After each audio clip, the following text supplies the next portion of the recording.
Welcome back to another installment of Interior Grind, where we are grinding for good design.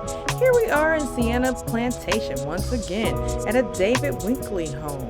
And this layout is called the Layton layout. Say it with me, the Layton layout. Layton layout. It's a tongue twister, everybody, but let's enter the house. Let's see if we can find some good design in this house. David Winkley. That's right. Let's enter, shall we? Boom, hit with the staircase as soon as we enter.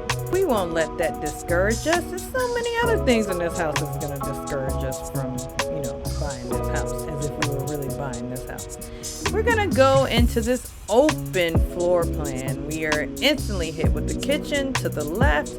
They have the dual tone cabinets. That's really a trend now.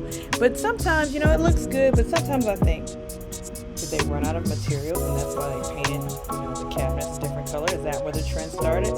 Speaking of trends, this trend went out in the 90s where people would put place settings on tables, but not here on a bar, on an island. But let's move into the area designated to, for dining. They've designated it. And this wide open space. The stagers said, hey, we're just going to use tills and try to furnish this place in mid-century style. And the builder was like, yeah, we're not going to put a fireplace here, though it needs one, especially for the price point. When you're over $300,000, you need a fireplace. That's all I'm saying. I know $300,000 gets you nothing anymore. Look at this shades. I thought it was nice, but not for this house. And there's an art festival. There was an art festival going on, and they had these little Christmas trees. I guess the artist was inspired by Christmas. And there's another piece of art on an easel that, to me brings down the house.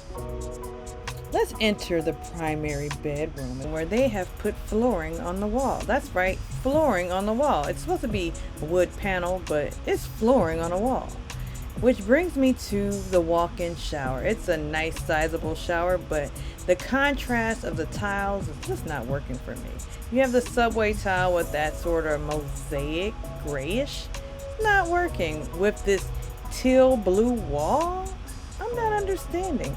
With the also trendy gray cabinets and the black pools as well as the black faucet, along with the black trim mirror. But let's walk into the toilet closet where they have this tacky gray leaf structure on the wall. Sometimes I think stagers are just pulling from a storehouse and saying, let's just put this here and let's go. But as we walk into this walk-in closet, they have dual closets, a matching his and her closet. There are those mid-century pillows again that don't work in this house. Here's another closet. Hers. It's her closet with a window. And as we walk out of the master, we're instantly hit with the laundry room that's right outside the master, which actually goes into the garage, which is now currently the office for the salespeople in the design center. But that will definitely be a 3-car garage, I believe. And this price point needs a 3-car garage. But let's move on out. And to the left, as we exit into the main floor of the house, we see a space designated for the mudroom. And look, a space dedicated for the pup in your life. They too can have their own room with lighting. Oh wow, that's nice. I love me like it. So off to the right, just left of the door, you have an area designated. It could be a sitting room, an office, what have you. Back here, we usually go to this room first when we enter homes, but this is sort of an in-law suite. And they did some sort of wainscoting-esque paneling on the wall to give the room some dimension, but I'm not liking it. But here we have sort of a hexagon. I actually like this tile. It's a little trendy. I might do it in white in my own house, but I don't think the floors cheapen that tile, that whole look. And then those tiles, that orange, ugh. It's like they just brought down the value of the home with this. There I am. You weren't supposed to see me. Let's go up those steps. Yeah, and these steps are definitely a different material. These are actually hardwood stairs versus the floors I think are engineered wood. But now we're up here on the landing and we are hit with an entertainment center. It's another living space that could actually be a place for pool table, ping pong, what have you. But they chose to stage it like another living space. And as we look to the right, we go up these steps.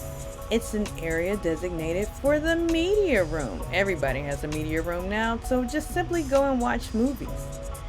You know, to snuggle, but this decor, man, the colors are just not working for me. They may work for somebody else, but not me. It's just like the teal, the orange. Like, it's just too much. And the mid-century, it's just not really working for the aesthetic of the house. Had they changed the color of the walls, it would have worked much better with a more neutral tone to go with the neutral tile and the trimming as well as the vanities. A lighter color or teal, that Tiffany blue and this pink and this harsh orange, it just brings down the overall aesthetic. And I use the word aesthetic way too much, but the look and feel of the house, it just comes off cheap. And I don't think that when they were designing the house that they were taking in consideration what tiles actually go with each other. Point example, look at this bathroom tile, like a very neutral tone, but then for the flooring they just went all over the place with this geometric shape, dark gray black pattern. And speaking of patterns, look at this football bedroom dedicated probably for the boy in your life. That harsh orange with that gray and that cheap comforter. What were they thinking? But you know, maybe my standards are just high. So I'm tired of being so judgy about this house. Let's just leave. Let's go. I mean, I've said too much about this house. Don't forget to like and subscribe.